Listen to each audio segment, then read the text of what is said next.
वचन।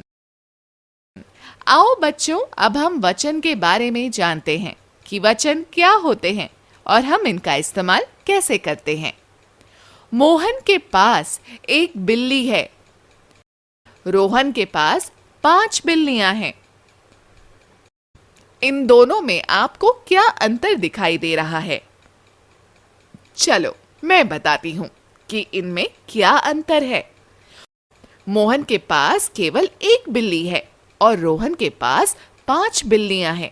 मतलब दोनों वाक्यों में बिल्ली की संख्याओं का पता चल रहा है। तो शब्द के जिस रूप से संख्या का बोध हो उसे वचन कहते हैं। अर्थात शब्द के जिस रूप से उसकी संख्या में एक या एक से अधिक होने का पता चलता हो उसे वचन कहते हैं। जैसे लड़का, लड़के, पत्ता, पत्ते, बूंद, बूंदे, मैं, हम, रस्सी, रस्सियां। वचन के भेद। हिंदी व्याकरण में वचन के 2 भेद होते हैं, एक वचन और बहुवचन। एक वचन जिस शब्द के रूप से उसके एक होने का पता चले उसे एक वचन कहते हैं। जैसे कपड़ा, बाल्टी, चिड़िया, पुस्तक, घड़ी, बच्चा, घोड़ा आदि। बहुवचन जिस शब्द के रूप से उसके एक से अधिक होने का पता चले उसे बहुवचन कहते हैं।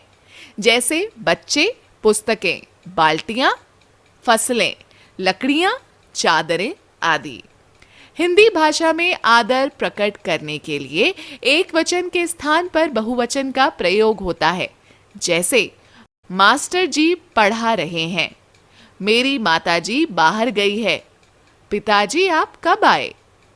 कुछ शब्द सदैव एक वचन ही रहते हैं। जैसे नल, बादल, आकाश, प्रजा, पाप, क्रोध, प्रेम, चीनी, पराजय आदि।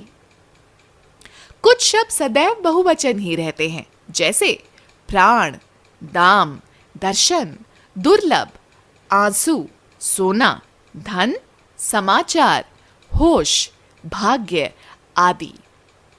आओ अब हम एक वचन से बहुवचन और बहुवचन से एक वचन बनाते हैं। एक वचन से बहुवचन बनाना।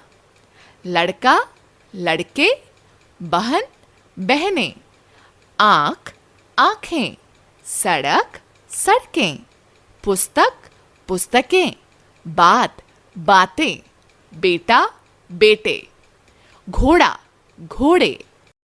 बहुवचन से एक वचन। केले, केला, कन्याएं, कन्या, कविताएं, कविता, अध्यापिकाएं, अध्यापिका, नदियां, नदी, थालियां, थाली, अंगूठियां, अंगूठी, धातुएं, धातु।